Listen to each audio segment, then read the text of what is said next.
My name is Sarah Chen, and up until 6 months ago, I thought my life was pretty much written in stone.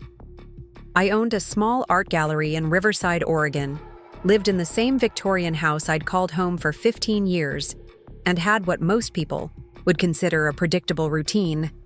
Wake up at 6:30, coffee with oat milk, 20 minutes of yoga that I never quite perfected, then off to the gallery where I spent my days surrounded by other people's creativity while quietly wondering when I'd stopped creating anything of my own. Before we jump back in, tell us where you're tuning in from, and if this story touches you, make sure you're subscribed, because tomorrow I've saved something extra special for you. The divorce papers were finalized on a Tuesday in March. David and I had been married for 18 years, and honestly, the end felt more like relief than heartbreak. We'd become strangers sharing a mortgage, two people who'd forgotten how to see each other as anything more than co-managers of a life neither of us particularly enjoyed anymore. He moved out to his condo downtown, I kept the house, and suddenly, I was alone with rooms that echoed and a silence that felt both terrifying and liberating. That's when things started falling apart. Literally. First, it was the kitchen faucet that decided to spray water in every direction except down. Then, the front porch light started flickering like something out of a horror movie. The garbage disposal made sounds like an angry metal monster. And don't even get me started on the heating system that seemed to have developed its own personality, turning on and off whenever it felt like it. David had always handled these things. Not because I couldn't, but because somewhere along the way, we'd divided our lives into neat little boxes. His job, my job. His responsibilities, mine. Now I was staring at a house that was apparently held together by wishes and 18 years of deferred maintenance. I tried fixing things myself at first. YouTube became my best friend. I watched countless videos about plumbing and electrical work, bought a toolkit that made me feel very accomplished, and managed to make most problems significantly worse. The kitchen faucet went from spraying to not working at all. The porch light stopped, flickering because it stopped working entirely. And the garbage disposal, well, let's just say I learned that certain kitchen utensils should never, under any circumstances, meet the business end of a disposal unit. My best friend Rachel, who runs the coffee shop next to my gallery, suggested, I call Morrison Brothers Contracting. They're new in town, she told me over lattes that had become our daily ritual since the divorce. The younger brother just started the business after leaving some corporate job in Portland. Supposed to be really good, and more importantly, really honest. Plus, she added with a grin that told me she was about to say something she thought was hilarious, he's easy on the eyes. Might be nice to have some eye candy around while he fixes your disasters. I rolled my eyes at her. Rachel, I'm 51, recently divorced, and currently losing a battle with my own house. The last thing I need is some young contractor thinking, I'm a lonely divorcee looking for attention. But even as I said it, I felt something flutter in my stomach that I hadn't experienced in years. When was the last time I'd even thought about a man finding me attractive? When was the last time I'd cared? That night, I stood in front of my bedroom mirror longer than I had in months. The woman looking back at me wasn't young, but she wasn't invisible either. My dark hair, now shot through with silver streaks I'd stopped dyeing 6 months ago, fell just past my shoulders. The lines around my eyes told stories of laughter and worry and 18 years of marriage. My body was 51 years old, softer than it used to be, marked by time and gravity and the simple fact of having lived. But there was something in my eyes that hadn't been there during the last few years of my marriage. A spark, maybe. Or maybe just curiosity about what came next. I called Morrison Brothers the next morning, explaining my various household catastrophes to someone named Marcus, who had a warm laugh and assured me they'd seen worse.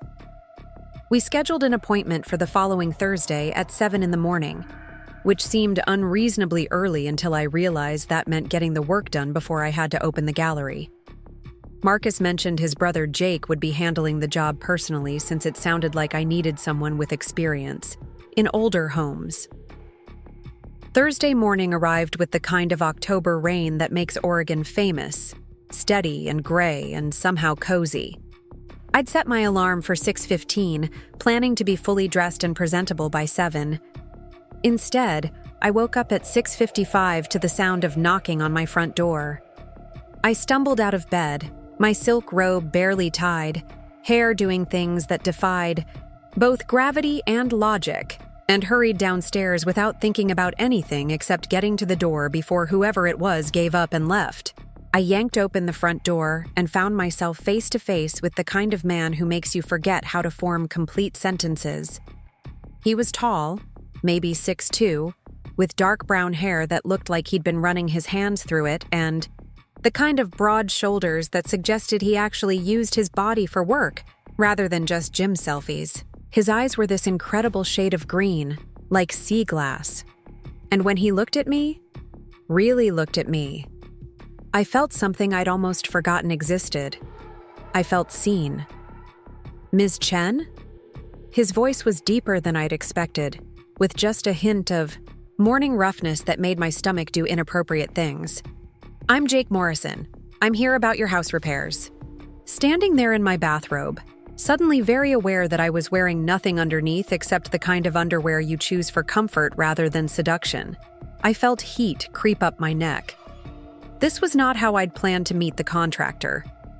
This was not how I'd planned to meet anyone, ever, for the rest of my life. "Oh my God," I said, my hand flying to my hair as if I could somehow tame it through sheer force of will. "I'm so sorry. I overslept. I look like..." I trailed off, unable to finish the sentence because what I looked like was a 51-year-old woman who'd just rolled out of bed, which was exactly what I was. But instead of looking embarrassed or uncomfortable, Jake smiled. Not a polite, professional smile, but something genuine that reached his eyes and made small lines appear at the corners. "You look fine," he said. And there was something in his voice that made me believe he actually meant it. "Fine?" I heard myself ask, and immediately wanted to disappear into the floor. I mean, I know I look like I stuck my finger in an electrical socket, and I'm standing here in my bathrobe talking to a complete stranger, but do I look... I paused, gathering courage I didn't know I still had. Do I look attractive? I mean, for 51? The question hung in the air between us like a soap bubble, fragile and iridescent and completely ridiculous. I couldn't believe I'd actually asked it. What kind of woman opens her door in a bathrobe and asks the contractor if she's still attractive? Apparently the kind of woman I'd become. Jake's expression shifted, becoming more serious, more thoughtful. He took a step closer, and I caught a hint of his cologne mixed with something that might have been sawdust and morning coffee. "Ms. Chen?" he said quietly. "You're beautiful. Not for 51. Just beautiful." The world seemed to pause. The rain kept falling. Somewhere a dog was barking, and a car drove past on Maple Street. But all of that felt very far away. What felt immediate and real was the way Jake was looking at me, like I was something worth looking at, and the way my heart was beating so hard I was sure he could hear it. "I should probably put some clothes on," I managed to say, though moving seemed impossible. "Probably," he agreed, but he didn't step back, and neither did I. "And brush my teeth. That would be good too. And maybe try to do something with my hair." "Your hair looks perfect." "Perfect." When was the last time anyone had called anything about me perfect? When was the last time I'd felt like anything about me was worth noticing? "Give me 10 minutes?" I asked. "Take all the time you need." I started to close the door, then stopped. "Jake?" "Yeah?" "Thank you for saying that. About being beautiful." He smiled again, that genuine smile that was becoming my new favorite thing. "Thank you for asking. It's not often someone gives me the chance to tell the truth about something that obvious." I closed the door and leaned against it, my heart racing like I'd just run a marathon. Through the frosted glass, I could see Jake's silhouette as he walked back to his truck, probably to get his tools while I made myself presentable. But as I headed upstairs to get dressed, I couldn't stop thinking about the way he'd said beautiful. Not like he was being polite or trying to make me feel better, but like he actually meant it. In my bedroom, I caught sight of myself in the mirror again. The same woman who'd been there the night before, but somehow different. There was color in my cheeks now, and my eyes were brighter. I looked like someone who'd just been reminded that she was alive, that she was a woman, that she was worth looking at. I chose my clothes more carefully than I had in months. Dark jeans that actually fit well, a soft gray sweater that brought out my eyes, boots that made me feel grounded and confident. I brushed my teeth twice, tamed my hair into something resembling a style, and even put on a little makeup. Not because I was trying to impress anyone, I told myself, but because I wanted to feel like myself again. When I opened the door 15 minutes later, Jake was waiting on my porch with a toolbox and a clipboard, looking perfectly professional except for the way his eyes lit up when he saw me. "Much better," he said, and I wasn't sure if he was talking about my appearance or just the fact that I was now fully clothed. "So," I said, stepping aside to let him in, "where do we start with this disaster?" "Well," Jake said, wiping his feet carefully on my doormat, "Marcus mentioned you're having issues with pretty much everything. Why don't you show me around and tell me what's been giving you the most trouble?" As we walked through my house, I found myself seeing it through his eyes. The hardwood floors that needed refinishing, the windows that stuck, the radiators that clanged like they were trying to communicate with ghosts, but also the good bones of the place, the crown molding, and built-in bookshelves, the way the morning light fell through the kitchen windows and made everything look golden. "This is a beautiful house," Jake said as we stood in my living room, his hands on his hips as he looked up at the ceiling medallion around the light fixture. 1890s? 1896, I confirmed, pleased that he'd noticed. It was my dream house when David and I bought it. I fell in love with all the character, all the little details. "David's your ex-husband?" "Recently, ex. The divorce was finalized 6 months ago." Jake nodded, his expression carefully neutral. "And he handled the maintenance?" "He handled everything. I handled the gallery, he handled the house. We were very good at dividing responsibilities." I paused, then added, "Maybe too good." "Well," Jake said, turning to face me, "the good news is that most of what you're dealing with is just deferred maintenance. Nothing structural, nothing dangerous. The bad news is that it's going to take some time to get everything back in working order." "How much time?" "If I work on it a couple hours every morning before you have to leave for work, maybe 3 weeks, a month. A month. A month of Jake Morrison coming to my house every morning, fixing things, being present in my space." The thought should have made me nervous. Instead, it made me feel something I hadn't experienced in years: anticipation. "That sounds perfect," I said. "When can you start?" Jake grinned. "How about right now? I brought my tools, and that kitchen faucet sounds like it needs immediate attention before it floods your house."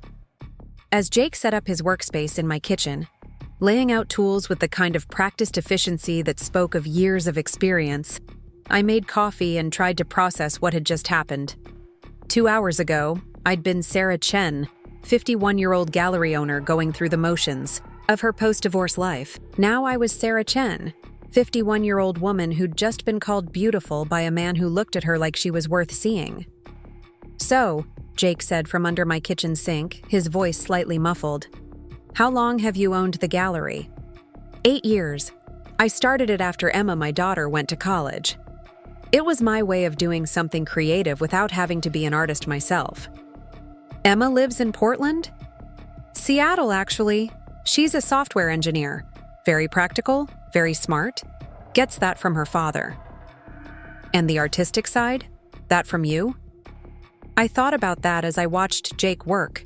The easy competence of his movements, the way he seemed to understand exactly what needed to be done. "I used to paint," I said finally, "a long time ago, before marriage and mortgages and all the things that make you forget who you used to be." Jake emerged from under the sink, a piece of corroded pipe in his hand. "What kind of painting?" "Landscapes, mostly. I loved trying to capture light, the way it changes everything it touches." "Do you still have any of your work?" "A few pieces. They're in the attic somewhere." Jake stood up, wiping his hands on a rag, and looked at me with an expression I couldn't quite read. "Maybe you should bring them down sometime. Light's too good to keep hidden in an attic." There was something in the way he said it that made me think he wasn't just talking about paintings. Preparing and narrating this story took us a lot of time, so if you are enjoying it, subscribe to our channel. It means a lot to us. Now back to the story. But before I could figure out how to respond, he was back under the sink, and I was left wondering when a simple conversation about plumbing had started to feel like the most interesting thing that had happened to me in years. The morning flew by. Jake fixed my faucet, diagnosed the electrical issues with my porch light, and identified the source of the mysterious clanging in my heating system. He worked with a quiet focus that I found oddly soothing, occasionally asking questions about the house or making observations about the work that needed to be done. It was comfortable in a way I hadn't expected, having someone else in my space, moving through my rooms with purpose and care. When it was time for me to leave for the gallery, Jake was packing up his tools. "Same time tomorrow?" he asked. "That would be great." "And Jake?" I paused at the front door. "Thank you. Not just for the work, but for this morning. For what you said." He looked up from his toolbox, those green eyes serious again. "Sarah, can I tell you something?" I nodded. "Your ex-husband is an idiot." The laugh that escaped me was surprised and genuine. "Why do you say that?" "Because if I came home every day to someone like you, I'd never stop appreciating it." And with that, Jake Morrison walked out my front door, leaving me standing in my hallway with a working kitchen faucet and the strangest feeling that my real life was just beginning. The next 3 weeks developed into a rhythm I hadn't experienced since before my marriage fell apart. Every morning at 7 sharp, Jake's truck would pull into my driveway and I'd hear his footsteps on the porch followed by a gentle knock. Unlike that first chaotic morning, I was always ready now, dressed and caffeinated, but I found myself taking extra care with my appearance in ways that both thrilled and terrified me. On the second morning, I'd made too much coffee and offered him a cup. He accepted gratefully, and we spent 20 minutes sitting at my kitchen table talking about everything and nothing while steam rose from our mugs and early sunlight filtered through my newly functional windows. It became our ritual, coffee and conversation before work began, a quiet interlude that felt separate from the rest of the world. Jake was different from any man I'd known. He listened with his whole attention, asked thoughtful questions, and never seemed to be waiting for his turn to talk. When I mentioned that I'd been thinking about his suggestion to bring down my old paintings, he didn't push or offer advice. He simply said he'd love to see them whenever I felt ready. When I told him about Emma calling from Seattle to check on me, he wanted to know what she was working on, whether she liked her job, if she'd inherited my artistic eye along with David's practical nature. "She's designing interfaces for some new app," I explained, watching Jake work on replacing my ancient bathroom faucet. "I don't really understand it, but she's passionate about making technology more intuitive, more human." "Sounds like she got both sides," Jake said, his voice slightly strained as he wrestled with a stubborn pipe, the practical problem-solving and the creative vision. "Maybe. I worry sometimes that I wasn't present enough when she was growing up. I was so focused on being the perfect wife, the perfect homemaker, that I forgot to show her who I was before all that." Jake paused in his work and looked at me. It's not too late to show her now. Something about the way he said it made my chest tight with possibility and fear in equal measure. Was it really not too late? For Emma? For me? For whatever version of myself I'd buried under 18 years of routine and compromise? By the end of the first week, Jake had restored function to every broken thing in my house, but somehow found new projects that needed attention. The baseboards could use fresh caulk. The hardwood floors would benefit from refinishing. The back porch. Steps were a bit wobbly. I knew what he was doing, and I knew he knew that I knew. We were both prolonging this strange interlude, neither of us ready to return to whatever our lives had been before. Marcus, Jake's business partner, showed up Friday morning with supplies for the floor refinishing. He was shorter than Jake, stockier, with prematurely gray hair and laugh lines that suggested he smiled often. When Jake introduced us, Marcus shook my hand with genuine warmth. "So you're the Sarah we've been hearing about?" he said with a grin that made me immediately suspicious. Hearing about? Jake mentioned he was working on a particularly challenging restoration project, Marcus said innocently, but his eyes were twinkling with mischief. Old house, lots of character, requires special attention. I glanced at Jake, who was suddenly very focused on unloading wood stain from their truck. Just the house? Oh, definitely just the house, Marcus agreed. But the way he emphasized house made it clear he was talking about something else entirely. As the men worked on my floors, I escaped to the gallery earlier than usual, but found myself distracted and restless. Rachel noticed immediately. "You're glowing," she announced, when I walked into her coffee shop for our usual afternoon latte. Like, actually glowing. What's different? I tried to deflect. New moisturizer? Sarah Chen, I've known you for 8 years. New moisturizer doesn't make someone look 20 years younger and walk like they remember they have hips. I do not walk differently. You absolutely do. You're moving like a woman who knows someone's watching and likes it. Rachel leaned forward conspiratorially. It's the contractor, isn't it? I knew it. What happened? So I told her. About the bathrobe incident. About Jake calling me beautiful. About the morning coffee conversations and the way he looked at me like I was interesting rather than invisible. About how I felt like I was waking up from a very long sleep. "Oh, honey," Rachel said when I finished, her expression soft with understanding. "You're falling for him." "I'm not falling for anyone," I protested automatically. "I'm 51, years old and recently divorced. I'm rediscovering my independence, not looking for another relationship." "Sarah, listen to yourself. You're talking about this man the way other people talk about winning the lottery."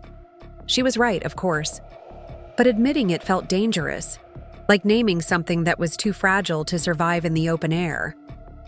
He's 35, Rachel. What could he possibly see in me long term? Maybe you should ask him instead of deciding for both of you. That afternoon, I climbed into my attic for the first time since the move. David had always handled storage, relegating my belongings to carefully labeled boxes that I'd somehow never found time to explore.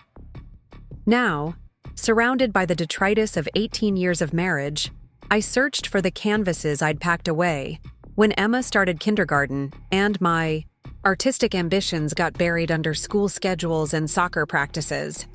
I found them in the third box I opened, wrapped in old sheets like sleeping memories.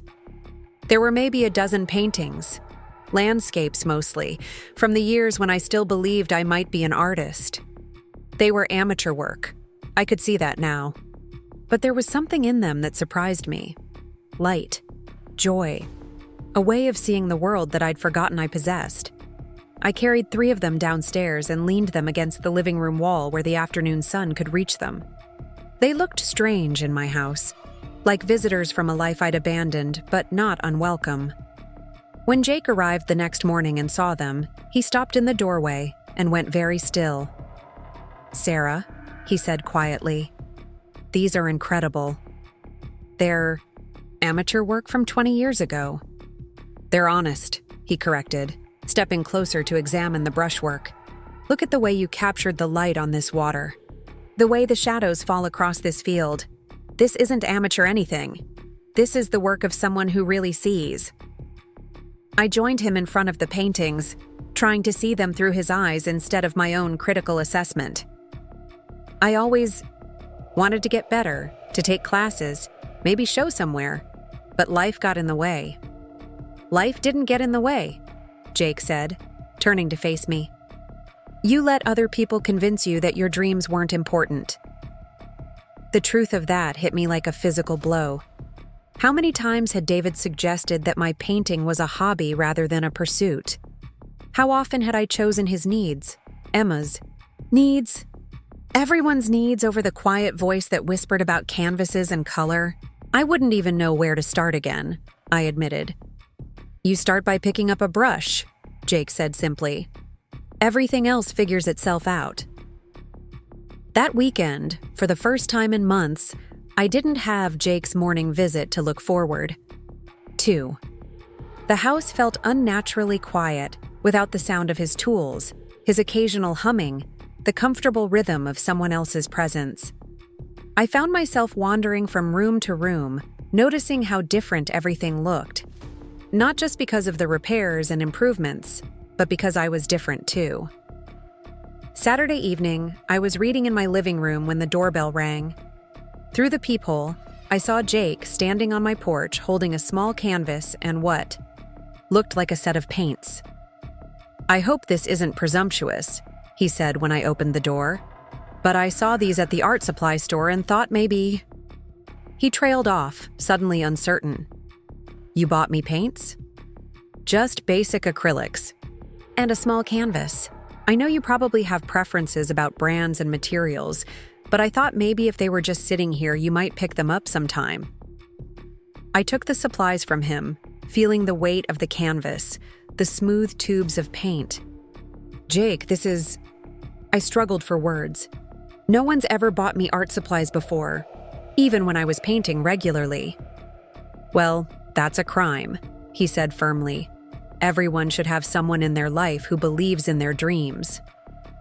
We stood there looking at each other, and I felt something shift between us, some invisible line being crossed. This wasn't about house repairs or professional courtesy. This was about one person seeing another person's potential and caring enough to nurture it. Would you like to come in? I asked. I was just making dinner and I always cook too much. Jake's smile was answer enough. Cooking for someone else felt like remembering a skill I'd forgotten I possessed. Not the dutiful meal preparation of my marriage, but the joy of creating something meant to be shared. I made pasta with a sauce I improvised from tomatoes and herbs and whatever else looked promising in my refrigerator, while Jake sat at my kitchen counter telling me stories about the houses he'd worked on, the families he'd helped, the satisfaction of taking something broken and making it whole again. Is that what drew you to contracting? I asked, stirring the sauce. The fixing things? Partly, but mostly it was about creating something real with my hands. I spent 5 years in an office, managing other people's projects, moving numbers around on spreadsheets. I was good at it, made decent money, but I'd go home every day feeling like I hadn't actually done anything. What changed? Jake was quiet for a moment, rotating his wine glass slowly on the counter. My dad had a heart attack 2 years ago. Nothing life-threatening, but it was a wake-up call. He'd spent 30 years as an accountant, always talking about the woodworking he'd do when he retired, the furniture he'd build, the workshop he'd set up.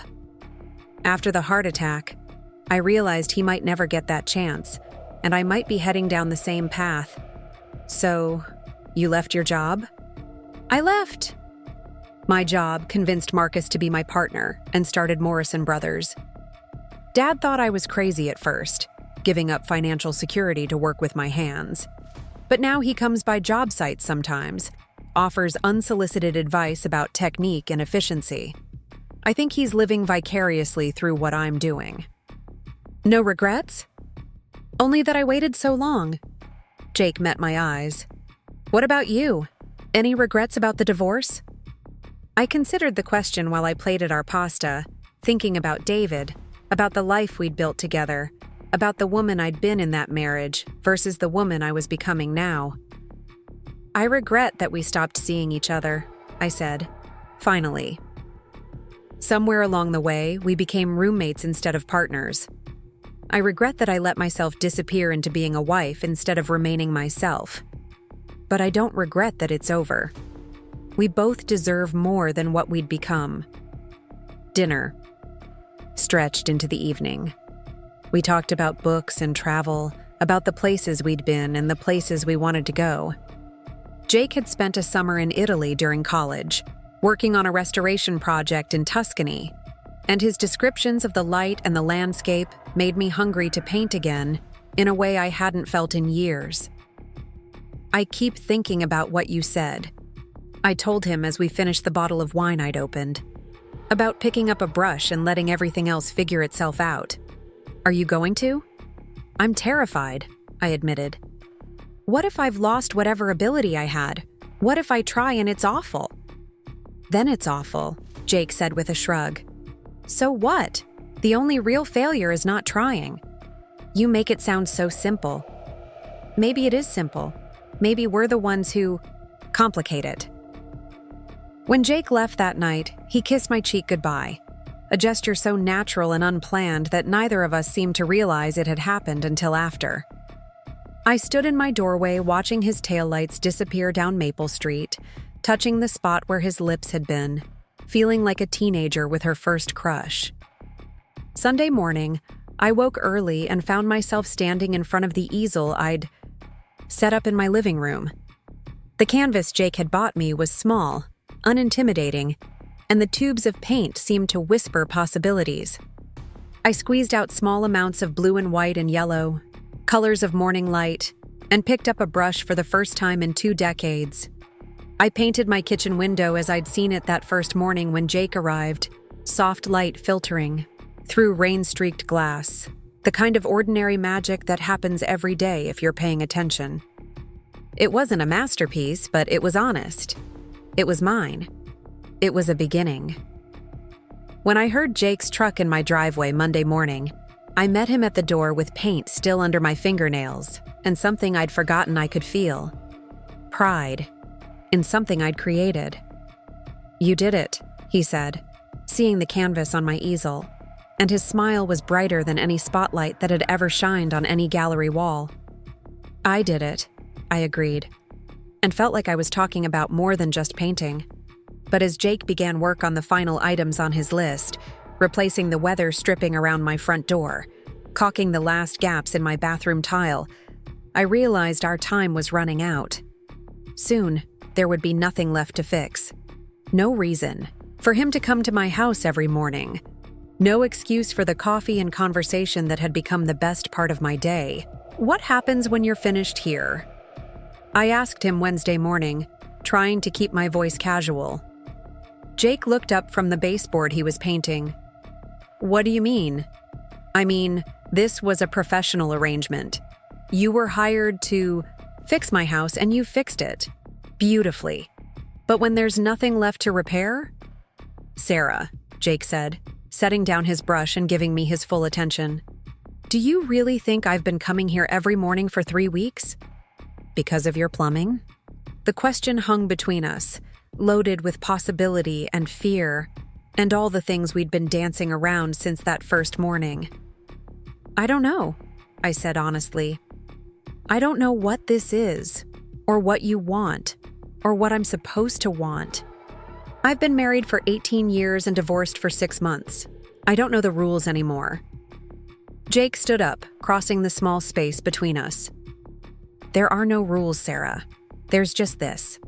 I come here every morning because being around you makes me remember why I wanted to wake up. You make me want to be the kind of man who deserves someone like you.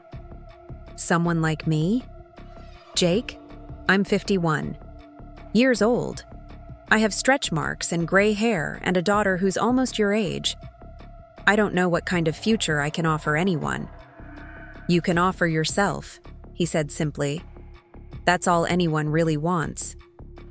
Before I could respond, before I could think of all the reasons why this was complicated and impossible and doomed to end badly, Jake kissed me. Not on the cheek this time, but properly, thoroughly, like a man who'd been thinking about it for weeks and had finally run out of patience. It was my first real kiss in over a year, and I'd forgotten how kissing could be a conversation, how two people could learn about each other through the simple act of lips meeting lips. Jake kissed me like I was precious, like I was exactly what he'd been looking for, like my age and my history and my uncertainties were assets rather than obstacles. When we broke apart, I was breathless and terrified, and more alive than I'd felt in years. "Now what?" I whispered. "Now," Jake said, his forehead resting against mine. "We figure it out together." That afternoon at the gallery, I couldn't concentrate on anything. I kept touching my lips, reliving the kiss, alternating between euphoria and panic. Rachel took one look at me and locked the front door, flipping the sign to closed. "Spill," she commanded.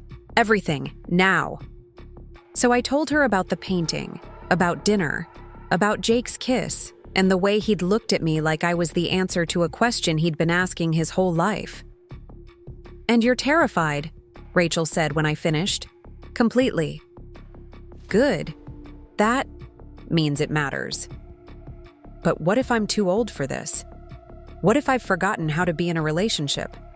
What if he realizes I'm not worth the complications?"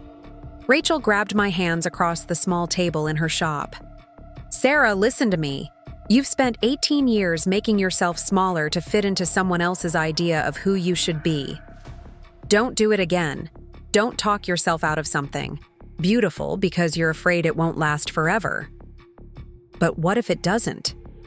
Then it doesn't. But what if it does?"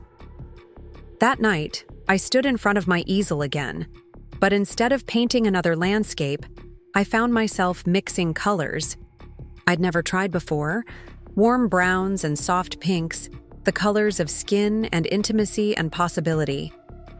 I painted Jake's hands, remembered from 3 weeks of watching him work, strong and gentle and capable of fixing things that seemed beyond repair. When I finally put down my brush, it was past midnight, and I had paint in my hair and hope in my chest, and the strangest feeling that my real life was just beginning. The weeks following that first kiss unfolded like a watercolor painting, soft edges bleeding, into unexpected combinations of color and light. Jake and I navigated this new territory between us with the careful attention of two people who understood that what we were building was fragile and precious, and unlike anything either of us had experienced before. He still came by most mornings, but now the pretense of home repairs had been replaced by something more honest. Sometimes he'd bring coffee from Rachel's shop, and we'd sit on my back porch watching the sunrise paint my garden in shades of gold and amber. Other mornings, he'd arrive to find me already at my easel, and he'd work quietly in my yard while I painted, the comfortable rhythm of his presence allowing me to lose myself in color and form in ways I hadn't thought possible. My painting was improving rapidly, muscle memory and artistic instinct awakening after their long hibernation. I'd moved beyond tentative landscapes to more ambitious pieces, portraits of the morning light in my kitchen, the way shadows fell across Jake's shoulders as he worked, abstract expressions of emotions I was only beginning to understand. Rachel had started asking to display some pieces in her coffee shop, and to my amazement, several had sold to customers who connected with something honest and unguarded in my work. "You're different," Emma said during one of our weekly phone calls. "Your voice sounds different, lighter." I was cleaning brushes while we talked, still wearing the paint-stained apron that had become my uniform. "Different how?" "Like you remember you exist. Mom, I've been worried about you since the divorce. Not because of Dad leaving, but because you seemed to disappear along with him. But now you sound like yourself again. Like the mom I remember from when I was little, before everything got so serious and scheduled." The observation caught me off guard. I didn't realize I'd changed that much. "You became so careful, so contained. like you were afraid to take up too much space. But now you're talking about painting and art shows and this contractor who's apparently revolutionizing your entire house." Emma paused. "Tell me about him." So I did, carefully at first, then with growing enthusiasm as I described Jake's kindness, his way of seeing beauty in broken things, his belief in possibilities I'd stopped believing in myself. Emma listened without judgment, asking thoughtful questions about his work, his family, the way he made me feel. "How old is he?" she asked finally. 35. A long pause. "And you're okay with that?" "I'm learning to be." "Are you?" Another pause, then Emma's voice, warm with something that sounded like relief. "Mom, I'm okay with anything that makes you happy.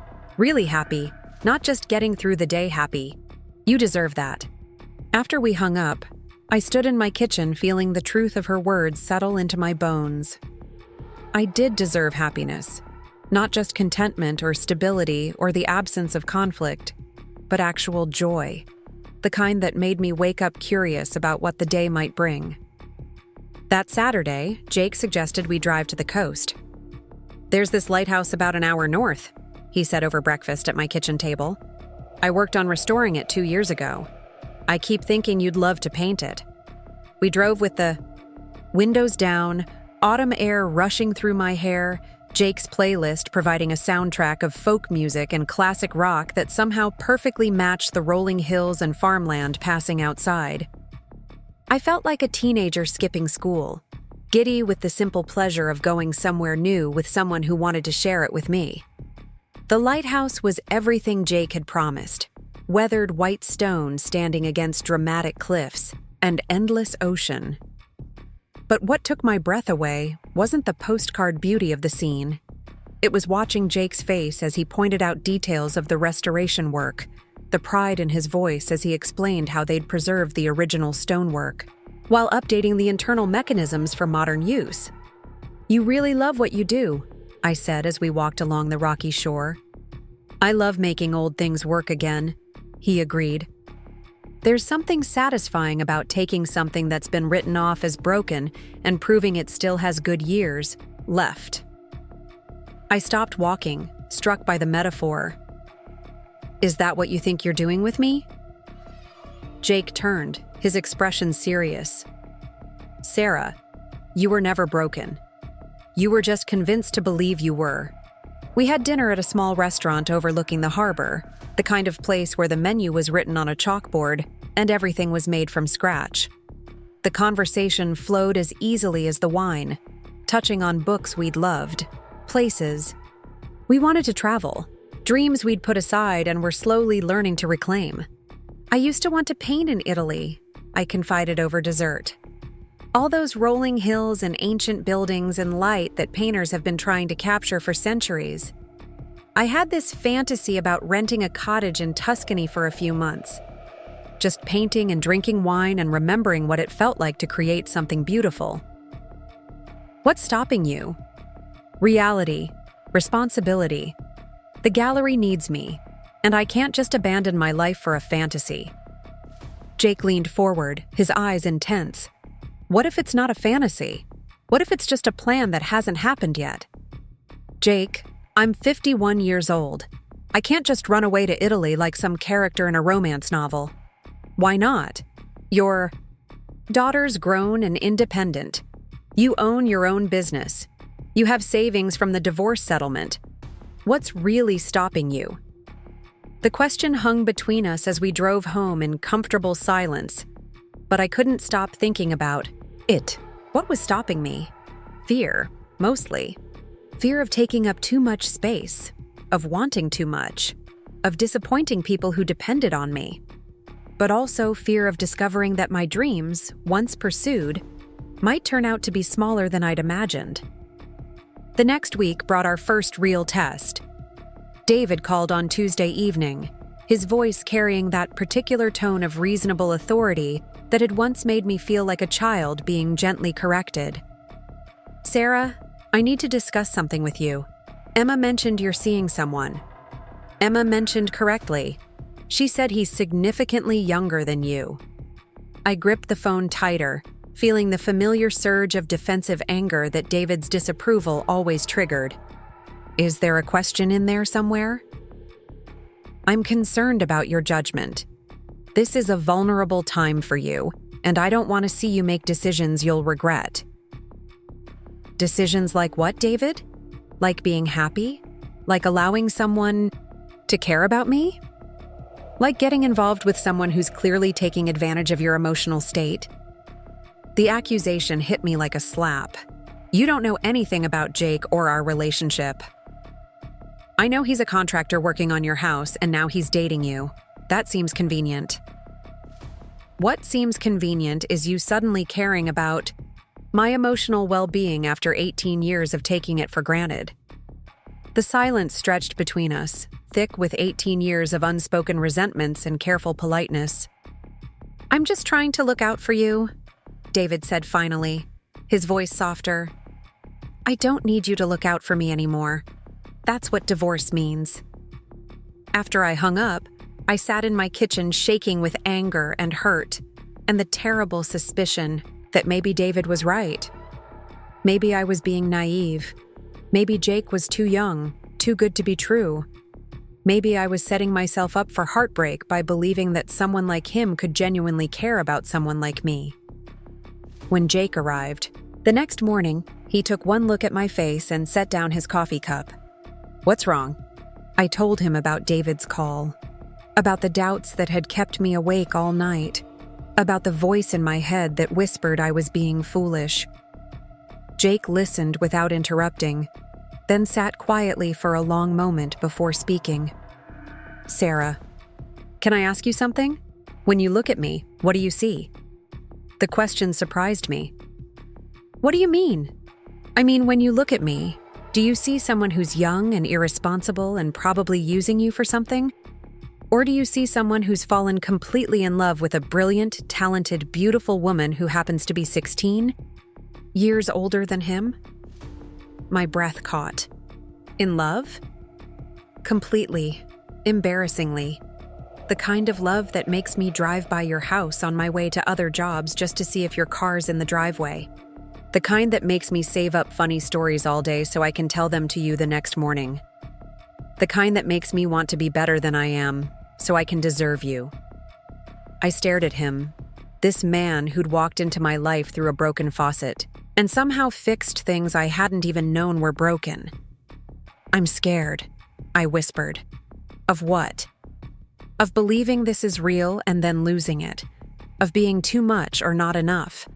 Of my age, your age, what people think, what Emma thinks, what happens. When you realize I come with more baggage than benefits, Jake reached across the table and took my hands. Sarah, listen to me. I don't care what David thinks or what anyone else thinks. I care what you think. I care what you feel. And I care about building something real with you, whatever that looks like. Even with all the complications? Especially with the complications. Easy things don't usually turn out to be worth much. That afternoon, I did something I hadn't done since college. I closed the gallery early, drove to the art supply store, and bought a canvas twice as large as anything I'd attempted since returning to painting. Then I went home, set up my easel in the living room where the light was best, and began painting Jake. Not his face, which I'd memorized in detail, but his essence. The strength of his hands, the curve of his shoulders as he worked, the way he moved through space with quiet confidence. I painted the way he looked at broken things like they were puzzles to be solved rather than problems to be discarded.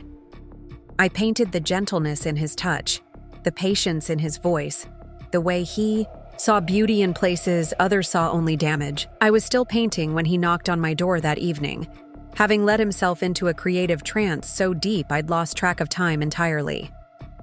Don't stop, he said when I started to put down my brush. I want to watch you work.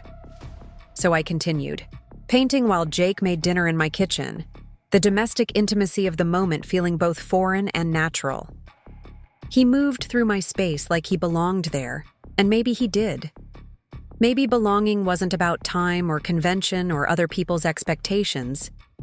Maybe it was just about finding someone who saw you clearly and chose you anyway.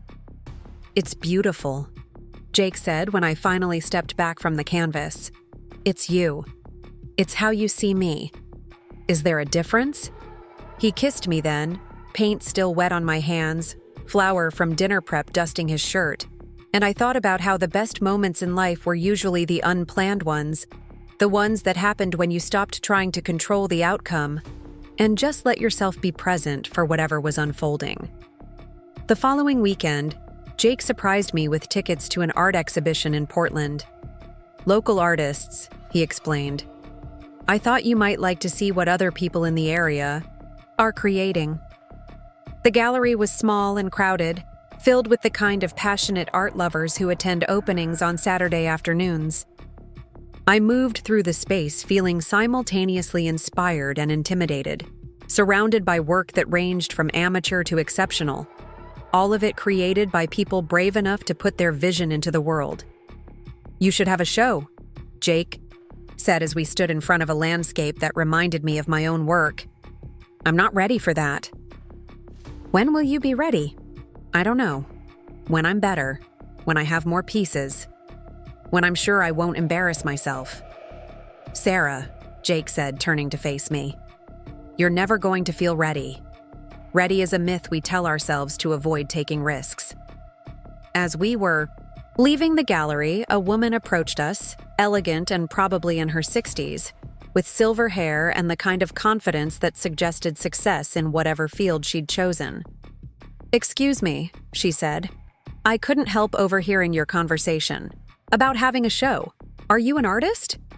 I paint," I said carefully. "I'm Margaret Walsh. I run a small gallery here in Portland that specializes in emerging and returning artists. I'd love to see your work sometime." She handed me her card, and Jake squeezed my hand as I took it, his pride in me radiating like heat. On the drive home, I stared at Margaret's business card, turning it over in my fingers like a talisman. "What are you thinking?" Jake asked. That 6 months ago, my biggest concern was whether my kitchen faucet would make it through the winter. Now I'm holding the business card of a gallery owner who wants to see my work, dating a man who makes me feel like I'm capable of anything, and seriously considering whether I might actually be brave enough to have a life instead of just going through the motions of one. And how does that feel? Terrifying, exhilarating, like I'm finally waking up after a very long sleep. That night, for the first time since my divorce, Jake stayed over. Not because we'd planned it or discussed it, but because we were talking in my living room and suddenly it was past midnight and neither of us wanted the evening to end. We made love like adults who understood that physical intimacy was a conversation, not a performance. Jake touched me like my body was a landscape he wanted to explore slowly, thoroughly, with reverence for every line and curve and mark left by time and experience. I had worried about being naked in front of someone new, someone younger. But Jake made me feel like my body was exactly what he'd been hoping to discover. Afterward, we lay in my bed talking in the dark about everything and nothing, the kind of rambling conversation that happens when two people feel safe enough to say whatever crosses their minds. "I need to tell you something," Jake said, his voice serious in the darkness. My heart clenched. "What?" I've never felt like this before. Not about anyone. I need you to know that this isn't casual for me or experimental or some kind of phase. This is it for me, Sarah. You're it. I turned to face him, barely able to make out his features in the dim light filtering through my curtains. "Jake, you're 35. How can you be sure I'm it?" "The same way you can be sure at 51. Age doesn't determine when you recognize home." Home. The word settled into my chest like a key finding its lock, and I realized that's exactly what this felt like. Not like something I was trying to build or force into existence, but like something I was finally allowing myself to recognize. "I love you," I said, the words coming out before I could stop them or analyze them or worry about timing and appropriateness. "I love you too," Jake said immediately, like he'd been waiting for permission to say it. "I've loved you since that first morning when you opened the door and asked if you were still attractive. I love your courage and your talent and the way you see beauty in ordinary things. I love how you make coffee like it's a meditation and how you get paint in your hair when you're really concentrating. I love that you're brave enough to start over at 51, and I love that you're letting me be part of whatever comes next." We held each other in the darkness, and I felt something I hadn't experienced in years. Complete peace, not the absence of challenges or complications or uncertainty, but the deep calm that comes from knowing you're exactly where you belong. The next morning, I woke up to the smell of coffee and the sound of Jake moving quietly in my kitchen. Through the window, I could see that it had snowed overnight, the first snow of the season, transforming my garden into something magical and new. I found Jake at my stove, making pancakes in his boxer shorts and the paint-stained t-shirt I'd been wearing the day before. "Good morning, beautiful," he said, kissing me thoroughly before handing me a mug of coffee. "Good morning yourself. How long have you been up?" "Long enough to call Marcus and tell him I'm taking the day off. Long enough to check the weather and see that we're supposed to get 6 more inches. Long enough to decide that we're snowed in and should make the most of it." I looked out at the snow still falling, fat flakes drifting past my kitchen window, like a blessing, and realized that this was what happiness looked like. Not constant joy or the absence of problems, but the simple pleasure of being exactly where you are with exactly the right person. "What should we do with our snow day?" I asked. "Well," Jake said, flipping a pancake with professional expertise, "I was thinking we could have breakfast and then maybe you could show me how to paint. I've been watching you work for weeks now, and I think it's time I tried to see the world the way you do." "You want to learn to paint?" "I want to learn everything about you. Your art, your dreams, the way your mind works when you're creating something beautiful. I want to be part of your world, Sarah, all of it." As we ate breakfast and planned our impromptu art lesson, I felt the last of my resistance melting away like snow in sunlight. This was real. This man loved me, not despite my age or my history or my complications, but because of everything that made me who I was. And I loved him, not because he was young or handsome or good with his hands, but because he saw me clearly and chose me completely. That afternoon, I set up a second easel next to mine, and we painted together while snow continued to fall outside my windows. Jake's first attempt was charmingly terrible, but his focus and determination reminded me why I'd fallen for him in the first place. He approached painting the same way he approached everything else, with patience and curiosity, and the belief that anything worth doing was worth doing badly until you learned to do it well. "This is harder than it looks," he said, frowning at his canvas. "Everything worthwhile is harder than it looks. That's what makes it worthwhile."